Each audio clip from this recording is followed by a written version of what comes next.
1930। आप जब किसी को कॉल करते हो या आपको कोई कॉल करता है तो उसको इस तरह का मैसेज दिया जाता है कि इस तरह की जो कॉल हैं वो बहुत ज़्यादा आती हैं जो साइबर ठग हो सकते हैं।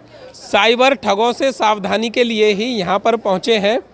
साइबर क्राइम के प्रति जागरूक करने के लिए हरियाणा पुलिस के ये जवान जो 1930 का संदेश दे रहे हैं। बात करते हैं इनसे कि क्या संदेश लेकर जा रहे हैं लोगों के बारे में और लोगों की समस्याओं का समाधान होगा भी या नहीं। बात करते हैं।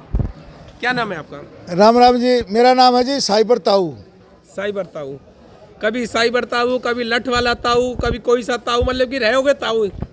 भाई जैसे परमात्मा कह रहा है और ये अधिकारी जो जिम्मेवारी लगाते हैं उसके बारे में जागरूक करने का जो काम मिल रहा है उसको कर रहे हैं। क्या नाम है आपका? मेरा वीरेंद्र नाम है। वीरेंद्र, मेले में घूम रहे हो और क्या संदेश लेकर घूम रहे हो? किसके प्रति आप लोगों को जागरूक कर रहे हो?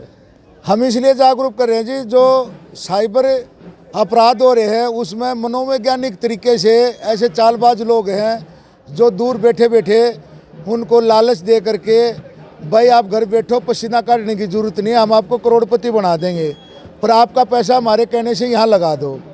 तो वो फिर उनके साथ ठगी हो जाती है। और कई ऐसे हैं जो उनको डर और धमकी भी देते हैं कि आपको डिजिटल अरेस्ट कर देंगे, पुलिस के थाने दिखा देंगे, सीबीआई ईडी वाले बन जाते हैं, तो वो लोग डर जाते हैं। ऐसी कोई भी प्रक्रिया नहीं है जो डिजिटल अरेस्ट कानून प्रक्रिया में कहीं पर भी नहीं है। ये रहा साइबर, आप कर रहे हैं जागरूक, लेकिन हाँ जी, हाँ जी। ऐसे बहुत बार मामले सामने आते हैं कि लोगों को जागरूकता तो मिलती है लेकिन अगर कोई पीड़ित है उसको समस्या का समाधान नहीं कर पाती है पुलिस। क्या कहेंगे आप? मैं मानता हूं जी, कई बार इसलिए समस्या आ जाती है जो साइबर हमारे साथ हो रहा है। कोई चाइना में बैठा कर रहा है, कोई कहीं दूर खड़ा है, ऐसे तंत्र मंत्र ऐसे है कि एक साइबर क्राइम हमारे पास आ गया 20,000 रुपये का, एक आ गया 20 करोड़ का। तो जो बड़े बड़े फ्रॉड होते हैं पुलिस उसमें भी लगी रहती है। और दूसरा क्या है कि जो गरीब आदमी ने जिसके ऊपर तंबू भी नहीं है वो उनसे 10-10 हज़ार रुपये में खाते ले लेते हैं। और उसके बाद में वीरेंद्र, आप ये बताइए कि ऐसा भी कहा जाता है जो 10,000 वाले हैं पुलिस उनको गंभीरता से नहीं लेती, लेकिन 10 करोड़ वाले हैं उनको गंभीरता से लेती है। ये कितना सही है? देखो जी, छोटे पैसे में और बड़े में देखो फर्क तो पड़ता है, पर गंभीरता से सभी में ले रही है।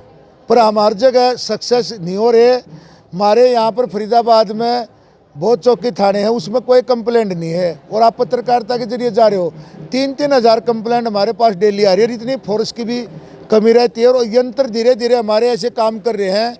हमने काफ़ी हद तक काम किया और फरीदाबाद के अंदर मैं आपको जन साहब रिकॉर्ड बता रहा हूँ, सबसे ज़्यादा पैसे की जो हमने बाहर से जो बरामद किया है फरीदाबाद पुलिस ने, मेरे ख्याल में ऑल ओवर वर्ल्ड में सबसे ज़्यादा पैसे की हमने रिकवरी करी है। और बाकी हमारा प्रयास है। मैं तो आपके चैनल के माध्यम से कहना चाह रहा हूँ, कोई भी साइबर क्राइम का शिकार हो जाता है 1930 पर कॉल करे जितना जल्दी हो सके। अगर ये इस पर कंप्लेंट दर्ज नहीं होती तो www.cybercrime.go.in के ऊपर अपनी वो दर्ज करवाएं। जागरूक रहें, सतर्क रहें, इसी में हम बच सकते हैं, वरना तो बचना बड़ा मुश्किल है। बिल्कुल 3,000 कंप्लेंट रोज़ाना फरीदाबाद में आती हैं, लेकिन उनमें से कितने का समाधान होता है, सवाल यही है। बहुत सारे लोग, कहानी क्या है, लोगों के मन में ये भाव रहता है कि भाई हमारी तो शिकायत और हमारी तो पीड़ित है जो वो मात्र 10,000 और 15,000 की है, लेकिन जो करोड़ वाले लोग हैं उनकी सुनवाई पहले होगी। ऐसा कहना था वीरेंद्र सिंह का। डेली पोस्ट पंजाब हरियाणा हिमाचल के लिए फरीदाबाद से विनोद मित्तल।